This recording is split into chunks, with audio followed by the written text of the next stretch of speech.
Kembali lagi bersama Gerbang Kehidupan 92. Kali ini akan membawakan sebuah kisah dari seorang sahabatku yang tentu kami privasi namanya. Aku yang saya sebut di sini adalah sebagai temanku itu. Baik, kita mulai ceritanya. Pada suatu hari, aku tanpa sengaja bersama teman-temanku untuk pergi ke sebuah lesehan yang baru saja naik daun di tempatku. Kala itu aku pergi berempat bersama teman-temanku. Lalu singkat kata, sesampai aku di sana, kami dengan biasanya memesan minuman, makanan, dan jus kesukaanku.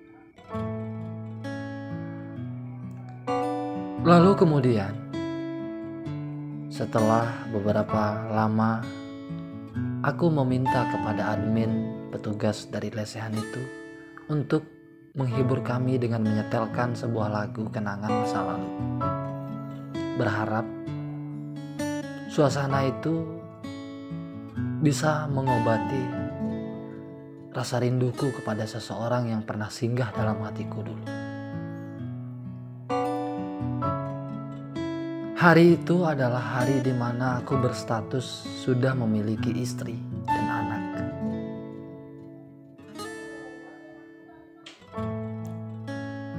Maka beberapa saat setelah aku sudah menikmati lantunan lagu di lesehan itu, tanpa disengaja tiba-tiba berbondong-bondong dari gerombolan ibu-ibu yang terlihat dari jauh mendatangi tempat duduk itu, mendatangi lesehan itu, hingga mata ini merasa sedikit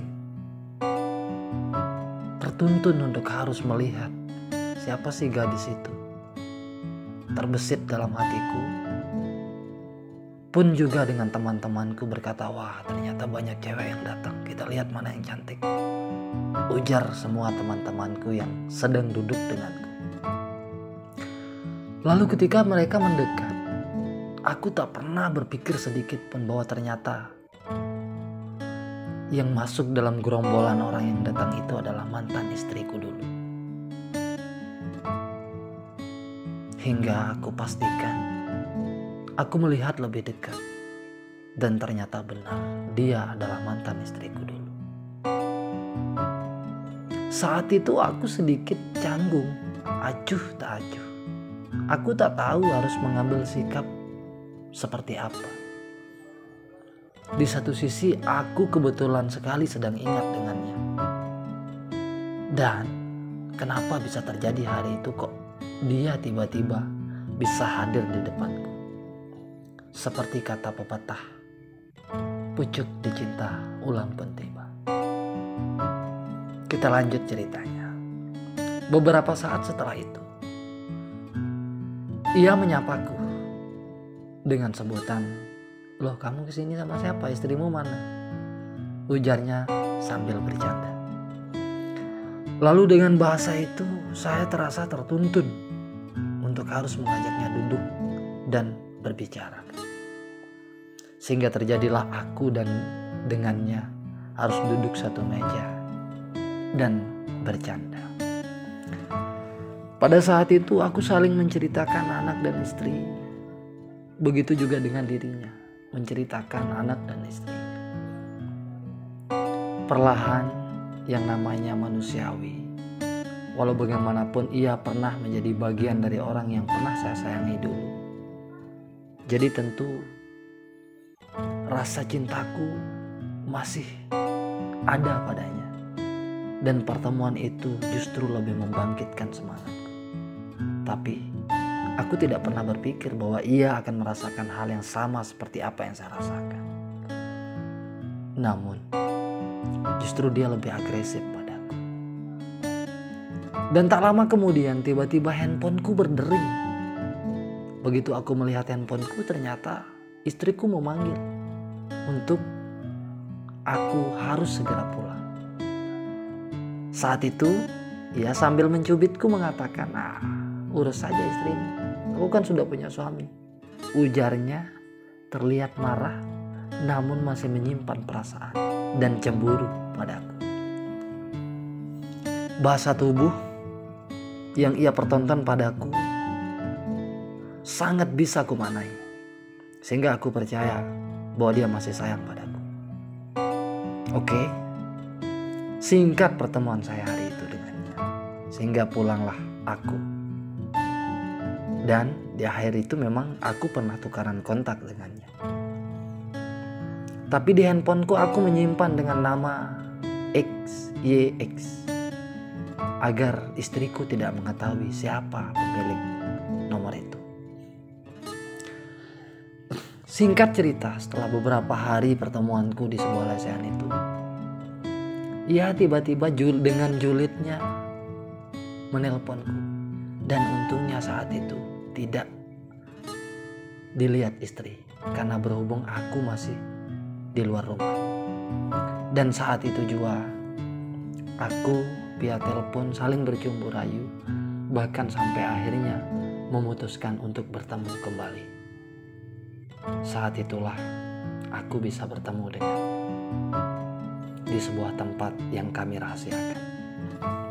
Sesampai di tempat itu, suasananya begitu mendukung, suasananya begitu membuat kami benar-benar merasakan suasana seperti aku yang dulu bersamanya saat aku berstatus suami.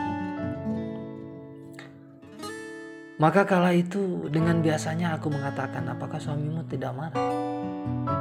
Sebaliknya ia pun menanyai hal yang sama kepadaku. Sehingga dengan bahasa saling meyakinkan dan terus saling meyakinkan membuat kami merasa lepas melewati hari itu dengan penuh kemesraan bersamanya. Hal itu kemudian berlangsung beberapa bulan, hingga pada suatu hari aku, begitupun juga dia, harus tertangkap basah oleh suaminya, dan aku pun tertangkap basah oleh istriku. Pada saat itu aku berantakan, dia pun berantakan, sehingga aku memutuskan untuk bertemu dengannya, untuk menyelesaikan semua permasalahan itu dan langkah apa yang harus saya ambil. Tapi sayang, pada saat itu justru dia menolak untuk bertemu denganku. Dan dia tidak menganggap aku apa-apa karena takutnya terpisah dengan suaminya.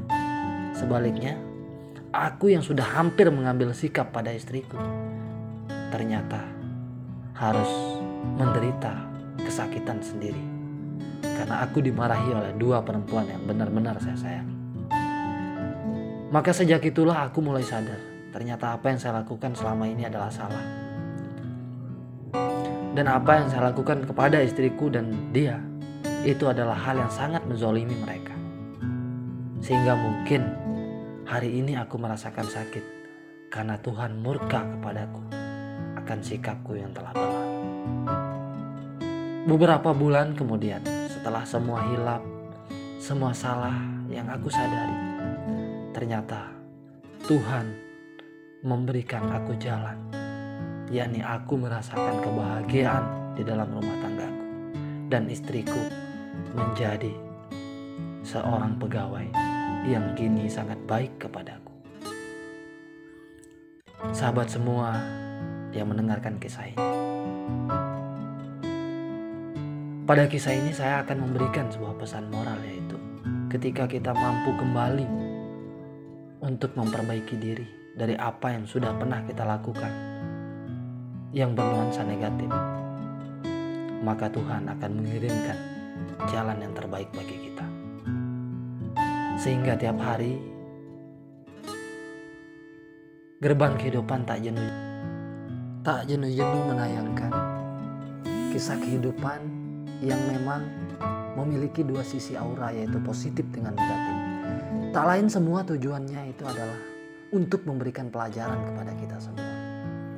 Bagaimana kita bisa mengambil sebuah hikmah atau pelajaran jika sesuatu yang kita tayangkan positif saja. Tapi hal yang terpenting adalah ketika kita mampu mengambil sebuah pelajaran dalam sesuatu hal yang negatif, itu akan lebih memberikan kita pembelajaran yang nyata dalam hidup kita agar tidak terulang kembali. Semoga kisah ini bermanfaat. Salam Gerbang Kehidupan 92.